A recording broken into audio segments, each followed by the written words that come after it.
For anyone who knows me, they know that Battlestar Galactica is one of my favorite sci-fi shows. There is many things I love about this show. It is dark and gritty, and yes, it has its flaws, but I love every aspect of it regardless. And yes, even the ending, although I do still have some questions I'm waiting on answers for. Battlestar Galactica, I would say, is one of the greatest sci-fi shows ever created, and one of the greatest sci-fi shows that I've ever seen, or had the pleasure of watching. For today's video, I thought it would be fun to make a list of random things that you may not know about the show, that happened during the filming, off camera, and off script. I also feel I should clarify briefly that these are in no particular order or ranking. So, without further delay, let's jump in.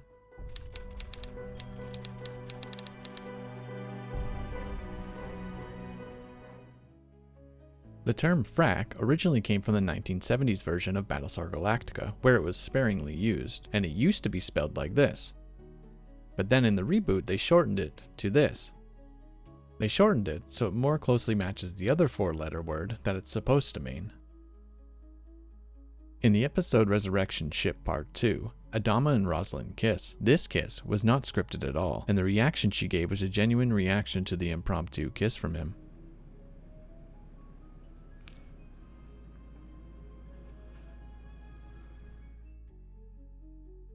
Cavill, also known as Number 1, once realizing he was defeated, took his own life. The actor who played Cavill, Dean Stockwell, was originally the one who suggested this to the writers. The writers agreed, and this is what led to the scene we got. Tricia Helfer as Number 6 is one of the most recognizable people in the show, but the studio was originally hesitant and had reservations about hiring her due to her lack of acting experience. Her image became central to the show's marketing, and that damn iconic red dress. The card game we see in the series is called Triad. Though the game's rules were never fully explained on screen, it was a card game we saw often. Instead of forcing the actors to pretend play the game with full scripted dialogue, they were only given guidance on what needed to happen in the scene, so most of the scenes we got were all improvised, making it look a lot more natural. The creator of the show, Ronald D. Moore, previously worked as a writer for Star Trek The Next Generation. He also co-wrote Star Trek Generations and Star Trek First Contact. He joined the writing staff for Star Trek Deep Space Nine as a supervising producer. He was then later promoted to co-executive producer and is credited as writer or co-writer of 30 episodes in Deep Space Nine. The glowing red spine during intimate moments from Cylons might have actually been a mistake. Moore has stated in the past it may have been an oversight on his part. It was virtually phased out due to budget constraints and inconsistency. The original Starbuck from the 1970s Battlestar Galactica lost his damn mind when he found out his character was being gender swapped. He wrote an entire article about it titled Starbuck, Lost in Castration. You can pause it now if you want to read it. It's a bit out there. In 2003, the miniseries was initially produced just to gauge interest. When it aired, it was viewed by 3.9 million viewers for the first part and 4.5 million for the second part, which made it the third most watched program on the network at that time. Sci-Fi quickly ordered the full series, which premiered in 2004. Hilo was never supposed to be a main character. The original plan for Hilo was he was to remain on the planet after he had given up his seat, leaving it unresolved. However, his character resonated with both the creators and the audience so much that they expanded his role and storyline significantly and kept him on as a reoccurring character moving forward. To make the show even more realistic, they hired an actual military advisor to give a more accurate depiction of a military lifestyle, combat, and tactics used. This included things like combat operations, maneuvers, weapon handling, and strategic planning. The cast even had to do a mini boot camp so they could get used to a military lifestyle. Also, a quick nod to the last video here, the guy they hired was also hired by Chris Carter from the X-Files. Just saying, pretty neat. The identity of the final Cylon, Ellen Tigh, was one of the most closely guarded secrets on set. The writers intentionally kept it a secret from the cast and crew as long as possible, and Kate Vernon, who played Ellen Tigh, also kept it a secret. She kept it a secret for almost 2 years. In the first episode titled 33, the Cylons jumped to the fleet every 33 minutes, finding them. Why do the Cylons come every 33 minutes? Have you ever wondered why it was 33? Why not 54, 45, 15? Shut up. Well, you wouldn't be alone. A lot of us have wondered that. And sorry to disappoint, but there is no reason. Ronald Moore, the creator, has admitted he chose that number at random. In the opening title card of the first few seasons, we see the following. We are told over and over again the Cylons have a plan. Well, it turns out they never did. It was only put in there because one of the producers thought it sounded cool.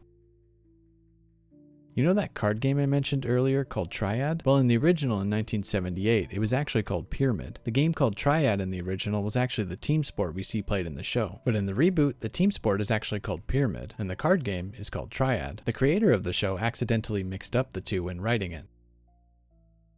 In the show, Rosalind's sworn in as president on the Colonial One. This entire scene was inspired by 1963 swearing in of Vice President Lyndon Johnson after JFK was assassinated. The two are almost identical. Did you know that the Battlestar Galactica cast was invited and appeared at an actual UN meeting? A bunch of the members went. They talked about a bunch of topics, but the most notable for me personally was when Adama himself talked about how we still define ourselves as different races, when we should just be seeing ourselves as one race, the human race. It is way too long to show you the entirety of the UN meeting, since it's over an hour and a half, but I'll leave a link in the description if you want to watch the full thing. It is quite good. In the episode Maelstrom from Season 3, Adama ends up smashing a model ship he was building.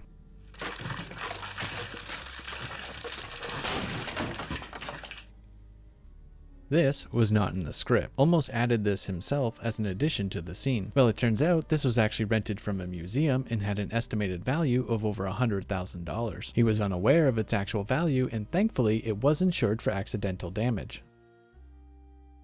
Originally, the show was going to be the format of bouncing between the ships, showing the daily lives of the survivors, their stories, and their challenges they faced instead of being a military drama. That was quickly changed when they filmed the episode Bastille Day in Season 1. The episode was so expensive it was quickly scrapped, and the choice was made to focus on Galactica from then on, with small additions here and there from other ships. Some of the actors actually had their own family members and spouses play roles. Edward James Olmos had his son Bodhi, who played Hot Dog. Jamie Bamber, who played Apollo, had his real wife Kelly Norton, who played Lane. Michael Hogan, who played Ty, had his wife Susan Hogan, who played the captain of the Prometheus. Since it wasn't known if the show would be picked up from the miniseries or not, the special effects team decided to have some fun, and they included the Enterprise from Star Trek, the original series. It can be seen in the background joining the fleet. Another fun addition the special effects team did during the miniseries was add in the Serenity from Firefly. This can be seen outside the window flying overhead when Rosalind is diagnosed with cancer. In the show, most paper, photos, books, pads all had their corners cut off. This was a joke during the miniseries as a reference to cutting corners, to stay within budget for the miniseries. This joke quickly became a pain when they had to cut all the corners off of everything for every episode when the series got picked up.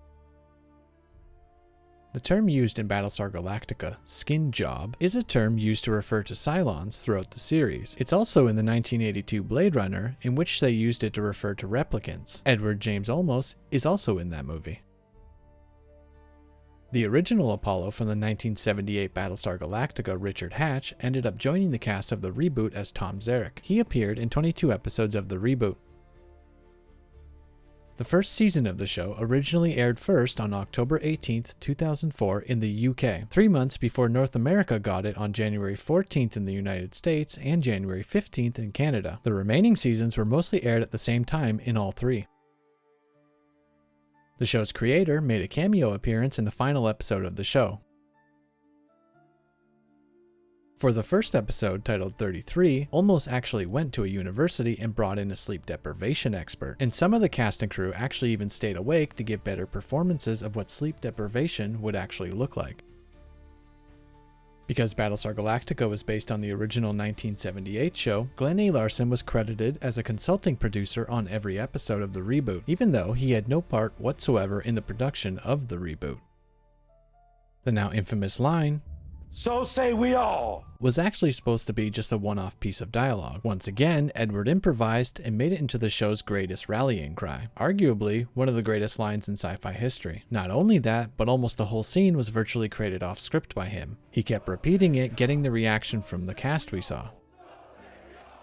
And well, that about wraps up this list. And this video. Before the end of this video, I just wanted to say thank you to all the people that watched and commented on the last video I did. It means a lot. I'm pretty new to this whole thing, and so it is greatly appreciated to see people enjoyed it and liked what I created, and I hope to keep getting better and improving with these videos.